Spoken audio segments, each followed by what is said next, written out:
Welcome to Zen and the Art of Real Estate Investing, one of the fastest growing real estate investing podcasts in the world. What if you could learn from experienced real estate investors? Find out what got them to where they are now.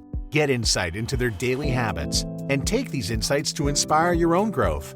Each episode, Jonathan Greene shares an in-depth look at the mindful approach to real estate investing. Jonathan is a lifelong real estate investor and the founder of Streamline, a data-driven, investor-friendly, independent real estate brokerage located in Madison, New Jersey. Whether you're looking to start from scratch, get to the next level, or just for a straightforward and honest approach to real estate investing, this is the free mentorship program you can take with you anywhere.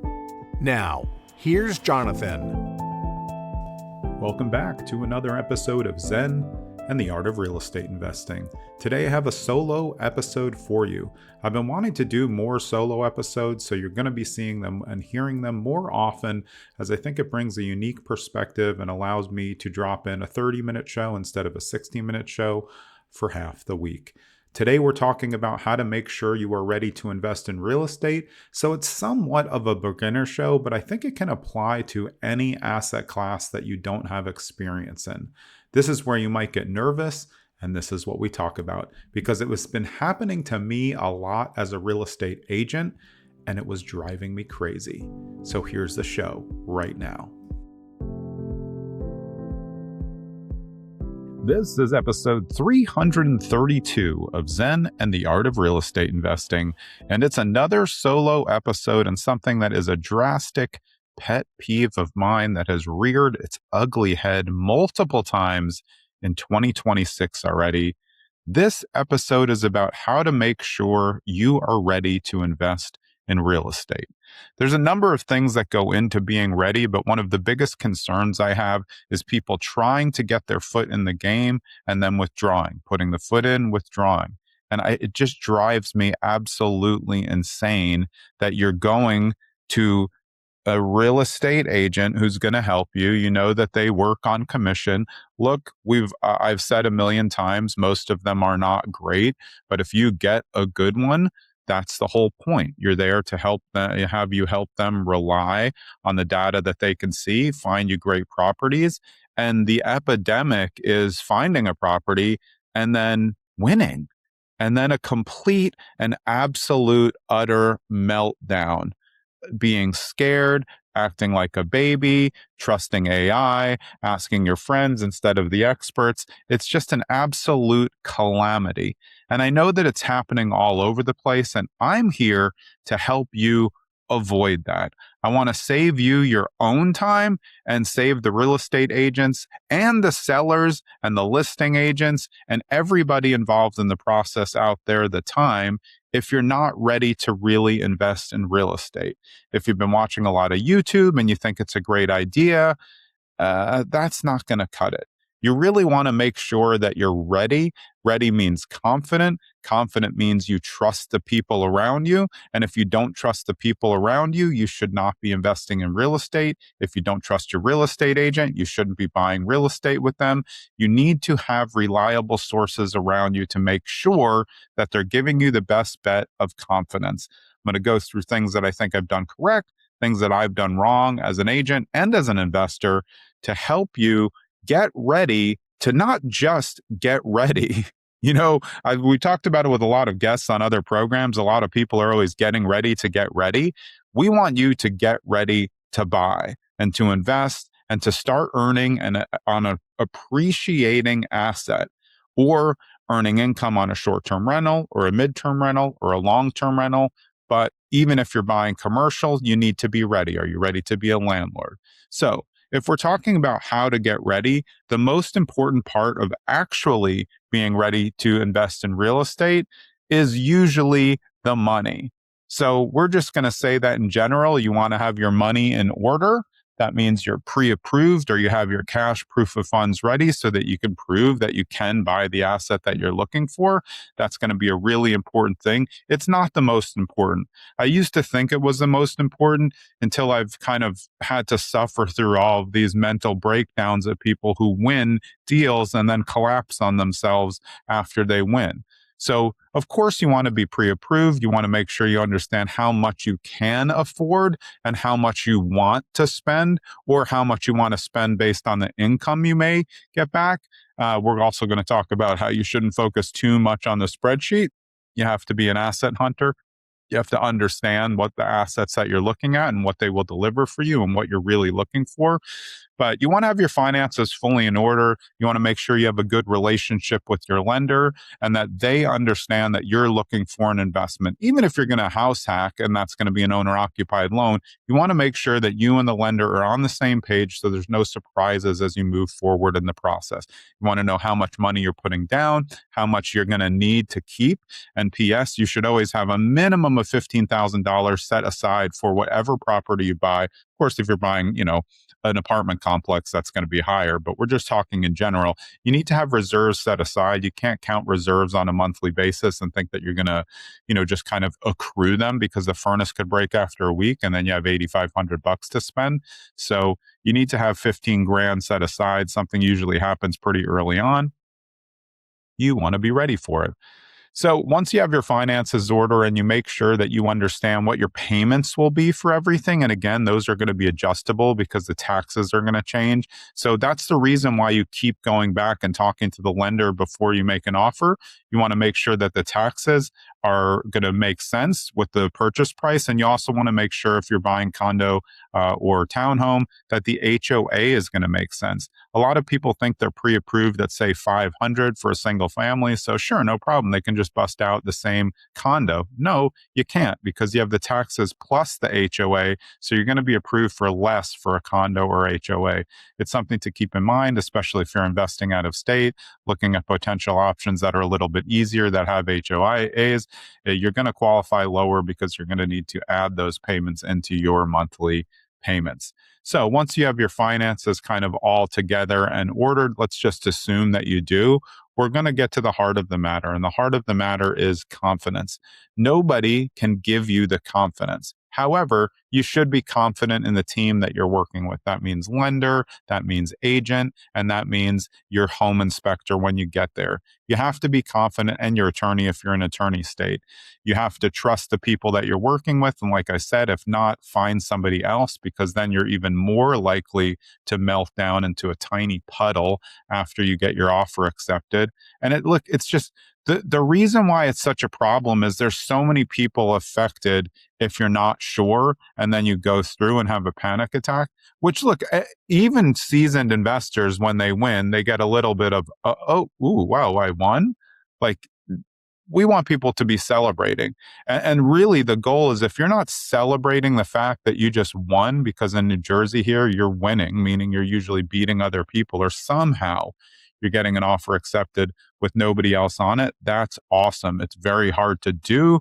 You have to take a lot of swings. So when you do it, we want to hear a celebration. If not, I can tell you it's going to fail right away. If the first reaction is, oh no, what did I do? Of course it's going to fail. Then why did you sign, at least in my state, why did you sign a 14-page contract and all the supplementary documents if you didn't plan on going through with the purchase, or you were going to call in some other experts that you think, which are parents, friends, and ChatGPT, which aren't going to help you when you're working with an expert in the field?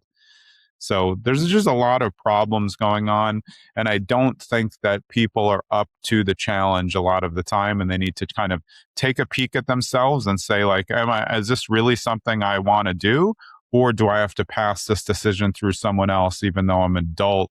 Am I going to try to find ways to make it fail? Or am I going to try to find ways to make it succeed in the good way, not in the forcing the spreadsheet to work, which again, we'll talk about. So, let's just assume that your finances in order. We want to make sure that you are ready to invest in real estate. So financially, you're back, you have reserves, you're not spending all of your money to get this property. You want to make sure that you still have money to spend to live. Like, you can't cash out your entire account just to get a property. You have to understand the closing costs. In New Jersey, we estimate them at 3% of the purchase price. You have to understand in your state, in most areas that all the areas that I work, sellers are still compensating the buyer's agents for the most part, 99%. but you have to dig to find out about it. So you do want to understand who's compensating your agent. Most of the time, it's still going to be the seller, but it's negotiable on all sides. So there may be times where you might need to compensate if you're getting a better deal. So that can happen. Just happened in New York. They wanted a better deal to not compensate, and that was fine with my buyer. So that's also something you need to have. You want to understand the process. And listen, when you hire a real estate agent, they're not going to sit you down for a 3-hour talk to go through every bit of every part of the process. You have to be an active participant in the relationship with you and your agent. That means when you're on showing, you need to ask questions, you need to send emails in advance. A good real estate agent wants you to be prepared, but they're not going to just spoon feed you all the information because they don't know what you know and what you need to know, or how comfortable you are, or how confident you are, how many real estate investors you know, or if you've ever been to a real estate investor meetup, which is again where you're going to build a ton of confidence. So again, we're assuming that you're financially ready to purchase real estate, but stop here and ask yourself, if you get an offer accepted on a property, are you going to go to someone and ask them to green light your confidence? If so, don't invest in real estate. If you're an adult, of course, if you're a kid or you're a partner, you want your partner to be on board. If you have a spouse or partner, domestic partner, you have to be on the same page with them. If you're using joint money, if you're using your own money and you're in a relationship, you still want to clear that with your partner so nothing fails later on. But I'm more talking about, friends that you're going to run it by, parents, or the most dreaded thing now, you're just going to punch a bunch of stuff into ChatGPT, which doesn't know anything about smelling houses. It's pretty good. I really like it, or whatever AI model you're using. I think it can be super useful. But if you're going into one of these ChatGPT or LLM models in order to test case everything that's been told to you, you don't have the confidence in your partners to move forward with the deal. Could be your fault, could be their fault. That's up to you to figure out. But if the first thing you do after your realtor tells you something is type it into ChatGPT to see if it's true, that's not a good relationship. Again, could be your fault, could be their fault, could be a combination, but that's not how you do business. I don't go to my car guy, who's the best guy, shout out Ron Brown in Montclair. I don't go to him. I just tell me what it costs, because I trust him and we've built up a relationship over time. I don't ask him anything. I don't ask him, hey, I don't go into ChatGPT and say, hey, how much do engine air filters cost? I don't care. I've built up a trust relationship with him. He could do whatever he wants to either of my cars, and I'm just going to pay the bill. There's not one time that I've ever questioned a single thing, and that's because we built that relationship. And you want to do the same thing with your real estate agent. You want to make sure that you're testing them early on, but also that that you're respecting their time. A good real estate agent's not going to put up with your BS about wasting their time and asking to look at as-is properties when you're a first-time investor who's never done any cosmetic or structural work, and you want to look at dumps all the time because those prices match. No, you should get fired. You will get fired. You'll definitely get fired by me.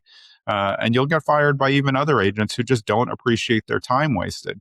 Remember, realtors work on a commission basis. They may show you 20 homes, they may show you one, they may show you 50. They're not getting paid until closing. And then they're only getting a portion of that. A lot of people say, oh, realtors make so much money. If I buy a $600,000 property and they're getting 2%, that's 12 grand. P.S. The realtor does not get 12 grand. They have a split with their brokerage. There's tons of other fees. If they're on a team, some realtors may make like 3 grand off that if they're on a team. So it's time to open your eyes as a real estate investor, even if you're new to it, and even if you're a home buyer, and understand this is how the business works. It's not the way that you think it works. Again, if you're looking to a language model to interpret everything that your realtor tells you, you're not in a good realtor-client relationship. Immediately stop, or ask the realtor better questions when you're with them instead of kind of testing what they're telling you. That's just silly. You want to go to your cardiologist because you have a heart problem and then go back and pump everything into ChatGPT to make sure, and then freak yourself out, and then, of course you're going to melt down. It's no wonder you're melting down. It's because you don't have confidence in yourself. You may not be surrounded by the right people. In my cases, maybe I'm not the right fit because I don't have a lot of time for BS.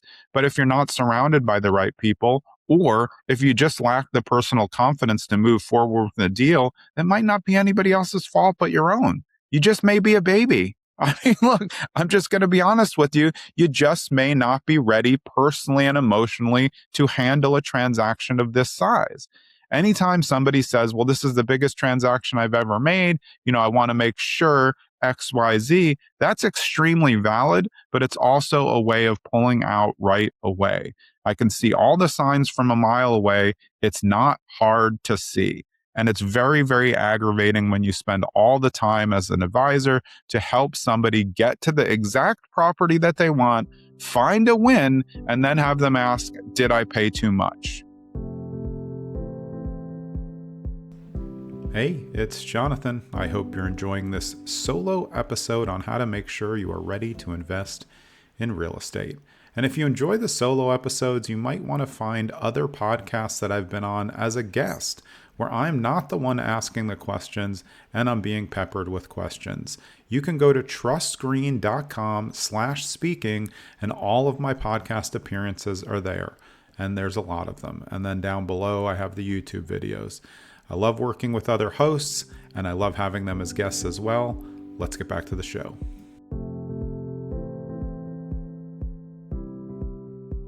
In New Jersey, you have to bid against other people. These two or more scenarios that I'm talking about, both were whittled down, so we were the only option. One was under list, which is incredibly impossible in New Jersey. The other was at list. Both deals failed, didn't even begin attorney review, fired both clients right away, had to brutally apologize to the listing agent for wasting them time and having their client, the seller, sign an offer, get excited about moving forward, just to have the buyer, again, fall down on themselves 1 second after getting accepted. And it's pretty clear, like I said before, if you call a client and say, hey, your offer's been accepted, and they're like, instead of, yes, oh my God, this is so awesome, thank you so much, it's going to fail. It's going to fail. Anything besides celebration, you're just waiting for failure. If you're going in an attorney state and you're going to do attorney review and attorney review is not smooth, definitely going to fail. Because if attorney review and pre-attorney review is not smooth, just wait till home inspections when you get a 100-page home inspection report about every little tic-tac that's wrong with the home. This is why you cut the client off, in my opinion, right away and say, look, it's clear that you're not ready to buy real estate. It's a big investment and you're putting everybody in jeopardy in this transaction. For a seller, their agent could go market an attorney review or even market under contract. And you the whole time are thinking, oh, how can I get out of this? How can I get out of this? And then they have days on market where they could have sold the property to someone else, where they selected your offer over others and then you screwed them over. It's a cooperative process, in my opinion. I'm not someone who represents a buyer and says, like, oh, let's just screw over the seller and get it for the best price. That's not how real estate works. That wouldn't build me a great reputation as a real estate agent. And every time that I sign my name to an offer for somebody and then they pull out of the deal, it affects my reputation. My reputation is on the line. I've built it over many, many years, and I'm not willing to sacrifice it for somebody who his parents don't like the property, or the parents have to see it to get a green light. You have to do these things before. Do not write and sign a contract if you have somebody that you want to show it to before. Just make sure that you get in before we write the contract. This is not hard. So meltdowns are really about personal confidence, as I've said. And I think it comes from a lot of sources. It comes from how you grew up.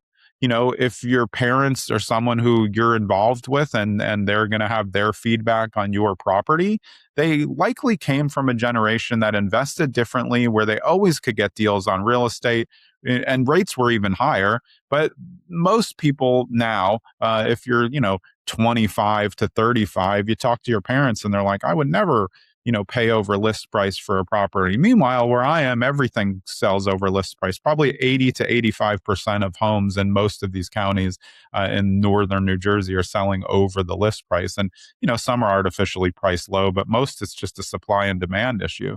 So if your parents are going to, or friends are going to say, oh, no, you only get deals, then you're going to be the ones who are, emailing us foreclosures when you've never even done a flip or renovated even a part of a kitchen. It's just not a good match for you. And again, you have to have the trust in your agent. If you just pick an agent off of Zillow or somebody because you use your cousin, that's not going to help you. If you want to be a real estate investor, you have to work with an investor friendly agent who invests themselves, works with other investors, knows all of the angles, understands what a good deal is, understand where the repair cost is, knows what to look for to see what could be a potential disaster. And P.S., you are always protected by home inspections. So I don't want you walking in thinking like, oh, well, I can get out of it in home inspection. But yeah, if the inspection turns up a disaster, you can try to negotiate. And if the seller doesn't agree, you can part ways. That's real estate. But if you get your offer accepted and then first thing you say is, I'm really worried about inspection. Okay, that's the whole point. Is it worth it to at least spend the money? And you will have to spend money on doing an inspection. In some areas could be 500, in some areas could be 1,000, depending if you're doing a multifamily. Yeah, you're going to throw out some money. So it has to be what I would say a property that's worth kicking the tires on. And sometimes those come with a few warts. That's just how it goes. If you're an investor and you're looking for a good deal, you're going to have to kind of justify to yourself, is this worth it? Is it worth it to go through and get to inspections just to see what's wrong? If you like the property enough, of course it's worth it. You're going to get a huge learning lesson if you go through your first or second home inspection, see what's wrong, even if the property doesn't work out. Maybe you lose $600. That's just paying for education right there. Instead of following gurus on TikTok and allowing ChatGPT to tell you what to do, maybe just get through the process. And if the process fails, no big deal. But, cold feet is embarrassing. It's embarrassing if you're in a relationship, cold feet for wedding. It's an embarrassment for everything. Don't get a speaking engagement and then melt down before you do the speech. Just get nervous and get through it. There's just times where a lot of people say, you got to put on your big boy or big girl or big person's pants. Just pull them up, put them on, and get to it. If you got to the stage with somebody that you're willing to sign a contract to buy the property, you should be ready. If not, don't do it. No one's pressuring you with a gun to your head to sign a contract. There's no deal out there that's the best deal that's ever going to happen. And if a realtor tells you that, don't believe it. There are some really good deals out. These 2 deals in 2026 where my buyers melt down, very solid deals. Again, they would be pending inspection, but one was a turnkey multifamily, which is pretty impossible to find. The other was a very interesting property in a great location that definitely had some issues that we may or may not turn up in inspection, but I would have kicked the tires on the deal. I definitely would have knocked down the multifamily because you have the opportunity to do midterm rentals. Look, there's risk involved in real estate. It's not risk free.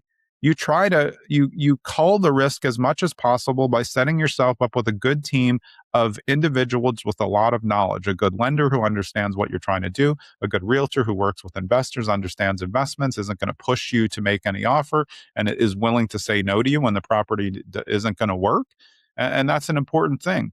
If a realtor has told you no before, like, yeah, you know what, this one's not for you, it doesn't look good, the numbers don't look good, then when you win, why would you question the realtor? Kind of just like silly. They've already shown you that they don't have commission breath, and maybe your realtor does have commission breath. Maybe they're pushing you to buy a property and you have to decide why. Is it because the numbers really are so good and this opportunity is rare? That's possible. Or is it because they just want to get the commission? Also possible. Like I said, meltdowns can come from a lack of information coming from both sources. So you have to look in the mirror if you're the agent. You have to definitely look in the mirror if you're the buyer who's just feeling not ready to make a purchase. But if you're not ready to make a purchase, go to open houses and don't waste a realtor's time because they get paid by commission. It's just not fair. It's not fair to the sellers for you to play around like you're going to make an offer when in your head, you're not ready to make an offer. They're sitting around for a day and a half waiting for you to decide whether you can actually sign the paperwork to send an offer. it's just not fair to the other parties. And if you don't have a universal point of view in a real estate transaction, definitely not going to work with me. Fired somebody last year for asking if they could contact the seller directly outside and see if they could come up with a way to schmooze them into taking their low offer. That just means that the other parties would be aggrieved in there, the other buyers that were making offers. So that was an immediate fire for me. But that's me. I've been in the business for a long time. I can really do what I want. I run my own independent, data-driven, investor-friendly brokerage. So, I have a little bit more leeway. And I also live by ILDNC principles. Look it up. Look, you, let's say that you have the confidence, but you're just worried.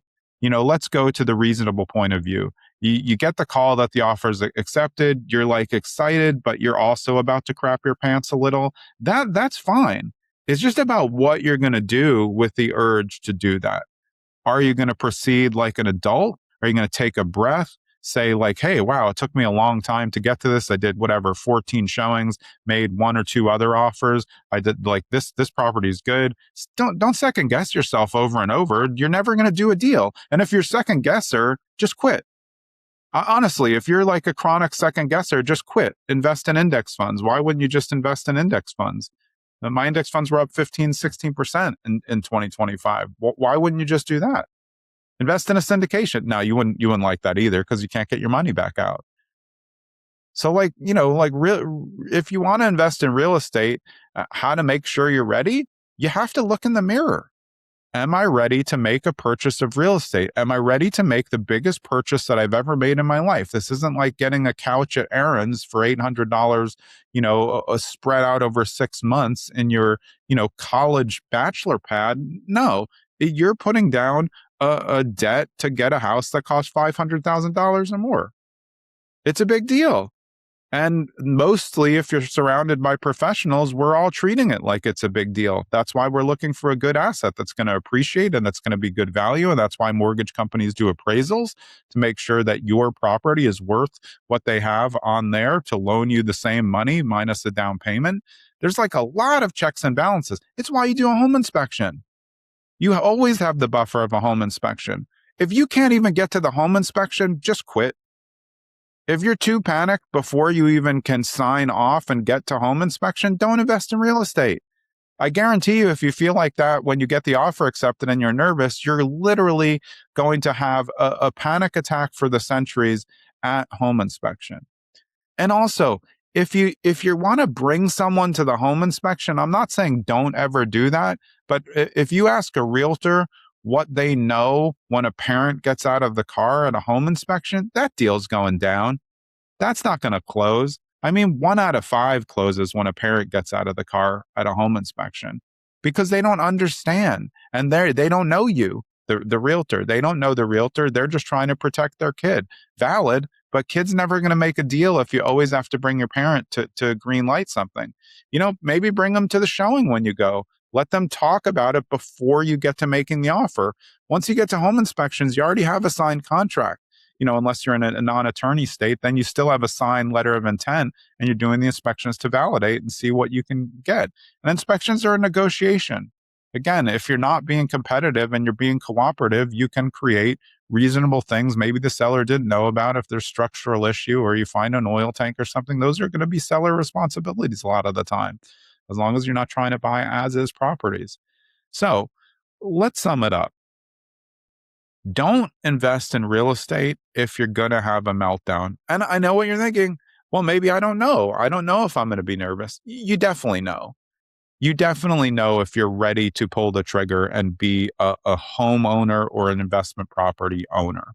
Of course, you're going to get nervous, totally understandable. You have to find out whether those nerves is because of you or because you don't have the right team around you and you haven't asked any questions. And remember, like I said before, your lender, your agent, they're not going to stay up every single day, send you, encouraging messages to help you get your head on straight.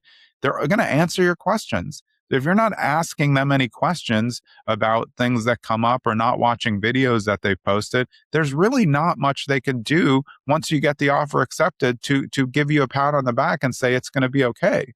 If you're a realtor like me, you've already sent complete data, you've sent comps, you've sent rental comps if you're buying a rental property. Like the data is what gives you the confidence. If the data is there and you can look at verifiable data from when the last 6 months to a year, and it validates you as either a comparable sale or the rental income looks solid, you're like in really good shape. I don't know what else you want. You want somebody to fly down or ChatGPT to, you want Sam Altman to call you and say, no, listen, I've gone through all the LLM models. We've ran it through 73 models. They all say it's okay to purchase. It looks good. Like, that's just not how it works. You have to develop your own confidence as a real estate investor, and developing a confidence as an investor comes from your confidence as a person. So you have to look at the people, the 5 people who you spend the most time with, and say, are they Debbie Downers or are they, uppers for you? Are they someone who's going to pump you up and say, like, yeah, I know you've been wanting to do this for a long time. Good job. I've looked at the research on your agent, looks solid. Like, go for it. If the data matches up and you feel comfortable, let's get it. Or are you going to go back and the first thing everyone's going to tell you, oh, why are you doing that? You don't know what you're doing. How did you even choose an agent? Why are you buying real estate? You're young. I want to earn appreciation and create generational wealth. If someone doesn't understand that, surround yourself with better people. You can't blame everything on everybody else. So if you have other voices in your head, or if you didn't hire the right person, you still chose to hire the person. If you take, you want to get a knee surgery and you choose the cheapest option, it doesn't go that well. There you go. I was making a comment on something on Instagram where somebody in New Jersey found a dentist to do a root canal off of a WhatsApp group chat. Did you think it was going to go right? And I know the other side argument is, well, maybe they didn't have money to hire the regular dentist. That could be correct, but going into a WhatsApp group to get a dentist is just going to result in more money. It would be very, very lucky if it went well. Same as if you just choose some agent off of Zillow and then you don't know them, they don't answer questions. You should be nervous going into that transaction if you haven't received any data. But if you've received data, you can verify everything, you've read reviews, you feel comfortable, you got to look at yourself, man, or woman or person. You have to take a look in the mirror and say, am I up for this? Am I ready to be a real estate investor or a homeowner? Am I really ready? Or am I just wasting people's time because I want to be in the club? I want to kind of like listen to the music, but I don't want to pay the cover. If you're that person, don't waste people's time. Go to open houses, kick tires whenever you can. But like everybody else has got jobs to do, they're running businesses. It's just not the right thing to do to be signing contracts and then withdrawing for no reason. There's always reasons that can pop up. If you lose a job, of course, that's not going to close for the mortgage. If you go to inspection, find a whole bunch of stuff that nobody knew were there.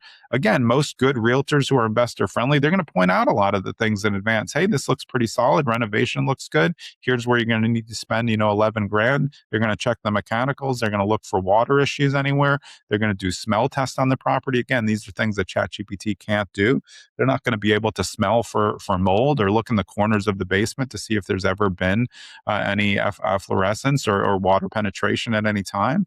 So like, just get comfortable with the people that you've hired. And if not, don't move forward. I want you to be sure when you go to invest in real estate, not 100%, because nothing's 100%. I want you to celebrate when you finally get an offer accepted, not whimper. It's just not the great thing to do, and it's not even good for you. Because what are you going to do after you collapse on the first deal when it was a good one? And again, these two in 2026 that I dealt with, these had the makings for very good assets, very good assets. And this is from someone who's called the deal killer. That's me. I kill almost every deal. I'll tell them it's terrible. These were very good opportunities that people lost out on and somebody else are going to do very well on. So look yourself in the mirror, make sure your finances are tight, make sure that you've surrounded yourself with a good lender who understands what you want to do, a good real estate agent who you have a good open relationship where you can ask a few questions here and there, get yourself prepped, see if they have any resources that they can send you in advance that will help you feel more comfortable and stay away from the parents, friends, and ChatGPT. There's a great use case for all of those just to make sure. But if you have an expert and then you're trusting non-experts, it's no wonder why you're crapping out of the deal. No one's going to wonder. It's because you're trusting the wrong people, and it's probably played that role in your life before. I hope this episode has been helpful. Looking forward to seeing you next episode as well. I'm Jonathan Greene. See you then.